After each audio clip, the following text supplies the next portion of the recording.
দেবীপক্ষ শুরু থেকে 9 দিন রাত মা দুর্গা যুদ্ধের মাধ্যমে অসুরকে বধ করেছেন। এই বিজয় দশমী থেকে লক্ষ্মী পুজো গেছে।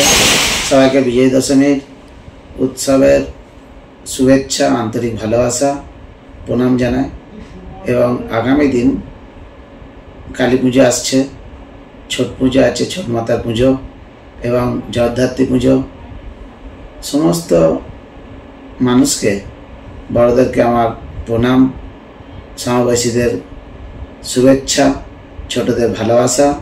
এবং এই পুজোর মাধ্যমে যে শক্তি, প্রতিজ্ঞা এবং সাধনা, এই তিনটের মাধ্যমে মানুষের জীবন যাতে সমৃদ্ধি হয় সেই বার্তা আমি মানুষের কাছে রাখছি।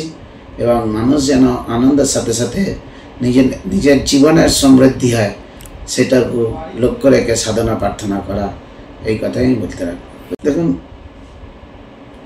বিজয় দশমীর পর থেকেই কালী পুজোর উৎসব শুরু হয়ে গেছে। প্রতি মন্দির পরিষ্কার পরিচ্ছন্ন, রং, সব জায়গাতেই কাজ শুরু হয়ে গেছে।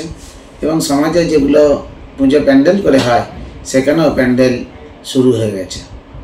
একটা উৎসবের ওয়েদার এবং পুজোর যে আগে থেকে যে একটা মানুষের আশা আকাঙ্ক্ষা থাকে সারা বছর ধরে, সেটা শুরু হয়ে গেছে মানুষের মধ্যে।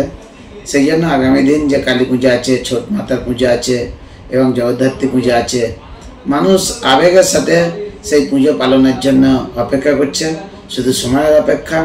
মানুষ মা কালীর যে শক্তি, যে মা কালীর যে অসুরবাদ, এই অসুরবাদের সাথে অশুভ শক্তির নাশ এবং শুভ শক্তির সূচনা করে মানুষ যেন আবার সারা বছর তার কর্মের মাধ্যম দিয়ে সমৃদ্ধি লাভ করে।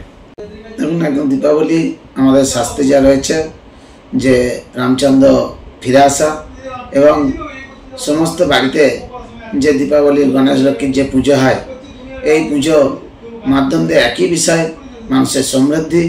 গণেশ এবং মা লক্ষ্মী পুজো করে যে আমাদের ধারণা যে ব্যবসার ডেভেলপমেন্ট, সংসারের ডেভেলপমেন্ট এবং নিজের জীবনের সমৃদ্ধি, এইটুকু মানুষ যেটা চাইছে ভগবানের আশীর্বাদে সেটাই যেন মানুষের হয়। এবং আগামী দিনে সমাজে যেন শান্তি থাকে, অশুভ শক্তির নাশ হোক, শুভ শক্তির সূচনা হোক।